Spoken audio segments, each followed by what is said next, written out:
88% germination versus 32%. Same seeds, same soil, same tray. The only difference was one number, and it is a number most gardeners have never been told. That tray of dead seedlings on your left? Those growers did everything right. They followed the instructions, they kept the dome on, they kept the soil wet, and they lost everything by day 14.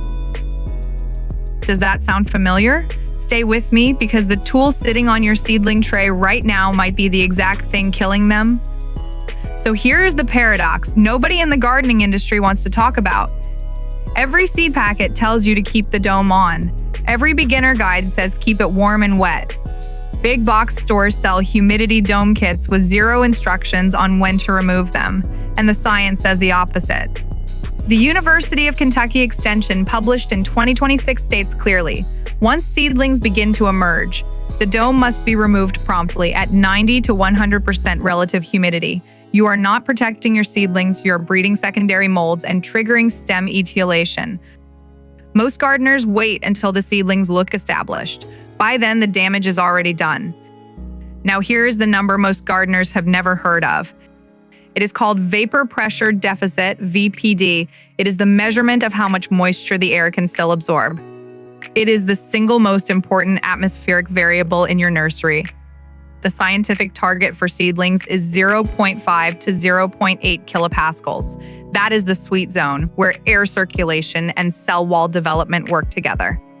Below 0.45 kilopascals, which is exactly what a sealed dome creates, eGrow research flags that zone as high disease potential. Soft tissue, open pathways for pathogens. Here is the proof from the Barreto-Salazar study of 2021. They recorded 88% germination at a controlled 0.93 kilopascals. The uncontrolled group hit 1.6 to 1.7 kilopascals and returned only 32% germination. The organisms waiting in that low VPD zone have names: Pythium, Fusarium, Rhizoctonia. Pythium spreads through swimming zoospores. They only activate in stagnant conditions, the exact conditions a sealed dome creates. Penn State extension documents that damping off risk spikes above 25 degrees Celsius after emergence. Your sealed dome under grow lights hits that temperature within hours. I tested this myself in my Zone 7 trial. Day 3 under a sealed dome, soil surface temperature hit 27 degrees Celsius. Day 5. I recorded the first signs of collar rot at the base of 3 tomato seedlings. You followed the instructions. The packet set you up to fail. That is not a green thumb problem. That is a system problem. Stay with me, because now that we know what is killing the seedlings, it is time to look at the light data that actually works. Let us talk about light with real numbers. Most gardeners measure light in watts, 40-watt bulb, 100-watt grow light. It does not mean what you think it means. The biological metric plants respond to is photosynthetic photon flux density. PPFD, it measures the number of light particles, photons hitting the leaf surface every second. The unit is micromoles per square meter per second. To suppress hypocotyl stretch, your canopy needs 175 to 250 micromoles per square meter per second. That is the validated range from Michigan State University. A standard 40-watt bulb delivers only 30 to 50 micromoles. That is a 5 to 8 times shortfall. Your seedling is stretching because it is starving for photons. Now consider the second variable, the daily light integral, DLI. It measures the total photon dose your seedling receives in a full day. Michigan State research sets the seedling target at 10 to 12 moles per square meter per day. But here is the high-yield data. An agronomy study from 2025 found tomato seedling quality peaked at exactly 13.2 moles per square meter per day. This was delivered at 200 micromoles for 18 hours. Most windowsill setups deliver only 2 to 4 moles per day. University of Minnesota Extension is direct. Window light is not enough. I learned this in my Zone 9 Oasis trial. Group 1 used a 45-watt LED. Group 2 used a calibrated array, hitting 210 micromoles for 16 hours per day. Day 7, Group 1 showed first internode elongation. Day 14, 60% of Group 1 had measurable stretch. Group 2 had zero stretch and dark green leaves.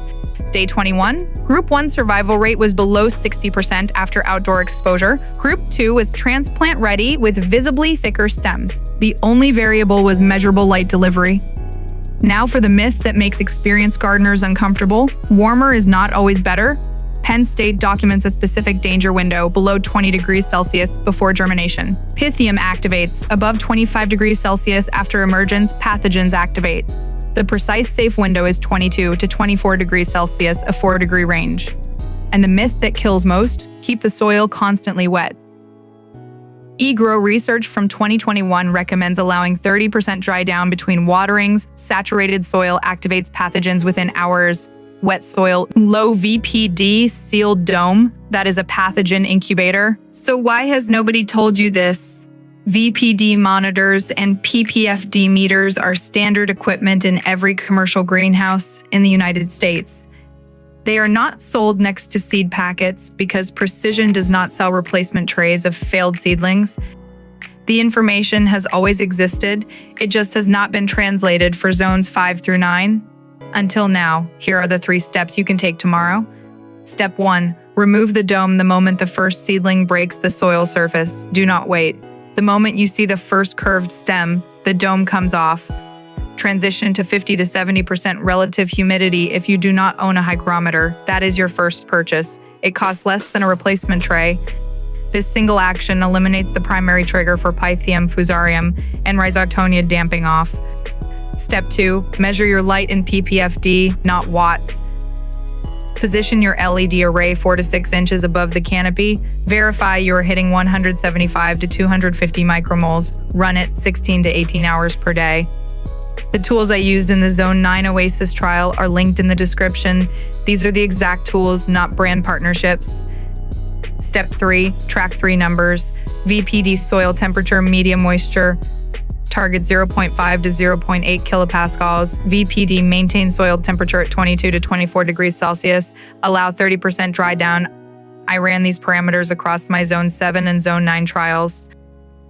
0 damping off in the VPD controlled groups. Compact intranodes by day 7. Transplant ready root balls by day 21. These seedlings were built differently, thicker stems, darker leaves, root systems that took hold in 48 hours. That is not luck. That is what happens when you stop guessing and start measuring. You do not need a green thumb, you need a calibrated environment.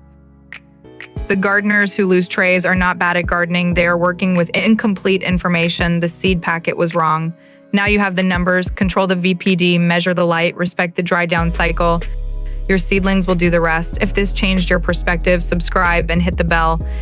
Next week, we test what happens when these transplants hit real garden soil in Zone 7 and Zone 9. The survival data will surprise you. The link is above. See you there.